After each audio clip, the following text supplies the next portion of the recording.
સુરતમાં સતત વધી રહેલા વરસાદી પાણીને કારણે ભેદવાડ ખાડી ઓવરફ્લો થતાની સાથે સ્થાનિક રહીશો માટે ખાડીપૂરની ગંભીર સમસ્યા સર્જાઈ। ખાડીના પાણી એ કૃષ્ણાનગરના અનેક ઘરોમાં ઘૂસી જતા લોકો ભારે હાલાકી ભોગવી રહ્યા છે। હવે આ બધા વચ્ચે નોંધનીય બાબત એ છે કે થોડા દિવસો અગાઉ પણ આ જ વિસ્તારમાં ખાડીપૂર આવતા જનજીવન ખૂબ પ્રભાવિત બન્યું હતું અને દર વર્ષે તંત્ર દ્વારા માત્ર ખાલી વાતો કરવામાં આવે છે, ખોટા વચનો આપવામાં આવે છે, મોટા મોટા વાયદાઓ આપવામાં આવે છે, પરંતુ પ્રજાના ટેક્સના પૈસા પાણીમાં જતા હોવાનો સ્થાનિકોએ આક્ષેપ કર્યો છે। આ ઉપરાંત ગેરકાયદેસર ખાડી પુરાણ કરી અને પૂરની પરિસ્થિતિ સર્જનારા જવાબદાર તત્વો સામે હજુ સુધી કોઈ જ કડક કાર્યવાહી નથી થઈ।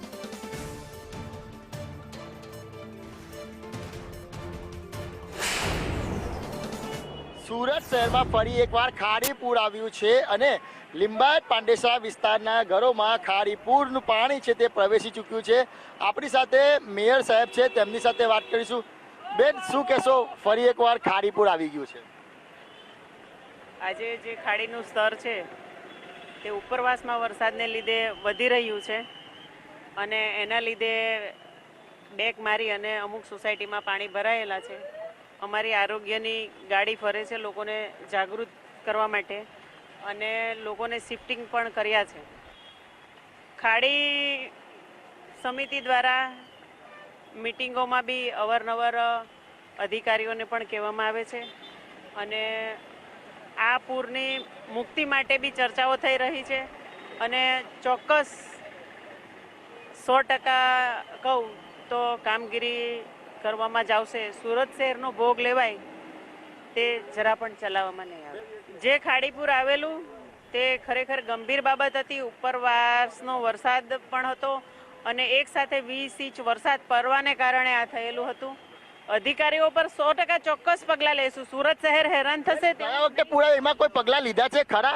ઉપરવાસમાં વરસાદ હતો અને એમ સામટો 20 ઇંચ વરસાદ પડેલો હતો। જે પણ દબાણ થયા છે અને જે પણ ખાડીપૂરની સ્થિતિ છે તે લોકોનું નિરીક્ષણ અત્યારે ચાલુ છે। સિંચાઈ વિભાગ, કલેક્ટર વિભાગ, મહાનગરપાલિકા સાથે મળી અને આ નિવારણ લાવવાના પૂરતા પ્રયત્નો ચાલી રહ્યા છે અને 100% સુરતની જનતાને ન્યાય મળશે તેવા જ પ્રયત્નો આવશે। બિલકુલ પ્રયત્ન ચાલી રહ્યા છે એવી વાતો થઈ રહી છે, પરંતુ વાસ્તવિકતા બિલકુલ અલગ છે। અત્યારે જોઈ શકાય છે કે ખાડી, ભેદવાડ ખાડી છે અત્યારે આવી રહ્યા, તેનું જળસ્તર છે તે સતત વધી રહ્યું છે। લોકોના ઘરોમાં ખાડીપૂર આવી ગયું છે। ગયા વખતે પણ ખાડીપૂર આવ્યું હતું, પરંતુ તેમાંથી કોઈ પણ પ્રકારનો બોધપાઠ લેવામાં નથી આવ્યો અને ફરી એકવાર કાર્યવાહી થશે, કોની પર થશે તેની સ્પષ્ટતા નથી કરવામાં આવી રહી। અધિકારીઓ કામ નથી કરી રહ્યા તો કેમ તેની પર કાર્યવાહી નથી થતી, જેને લઈને અનેક સવાલો ઉઠી રહ્યા છે। ક્યાં સુધી આ જ રીતના સુરતની જનતા ભોગવતી રહેશે એ એક મોટો પ્રશ્ન ઊભો થયો છે, કારણ કે કોઈ પણ અધિકારી કે ચૂંટાયેલી પાંખ આ સત્તાવાર ખાડીપૂરની જવાબદારી લેવા માટે તૈયાર નથી થતો। કેમેરા પર્સન ભૂષણ ચૌધરી સાથે મનીષ પરમાર, સંદેશ ન્યૂઝ, સુરત। સુરત શહેરમાં ફરી એકવાર ખાડીપૂર આવ્યું છે અને થોડા દિવસ અગાઉ પણ લોકો આ ખાડીપૂરના કારણે ડૂબી ગયા હતા અને 42 જેટલા લોકોના મોત થયા હતા। રાજનભાઈ, ફરી એકવાર ખાડીપૂર આવ્યું છે, શહેર ડૂબી ગયું એવું લાગી રહ્યું છે। હાલ આ વખતે જે સુરત સહિત સાઉથ ગુજરાતમાં રેડ એલર્ટ છે। આજે સવારથી જ પલસાણા, કડોદરા, બારડોલી સહિતના વિસ્તારમાં ભારે વરસાદને કારણે ભેદવાડ ખાડી હાલ ઓવરફ્લો છે। તમામ સ્કૂલોમાં રજા આપી દેવામાં આવી છે।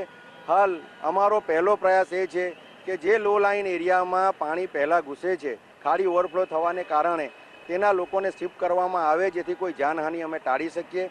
હાલ આપણે જ્યાં ભેદવાડ ખાડી પાસે ઊભા છીએ, આ ભેદવાડ ખાડી ઓવરફ્લો થઈ રહેલી છે અને તેને કારણે ખાડીના પાણી બેક મારે છે। પ્રેમનગરમાં હાલ અમે શિફ્ટિંગની કામગીરી કરી રહ્યા છીએ।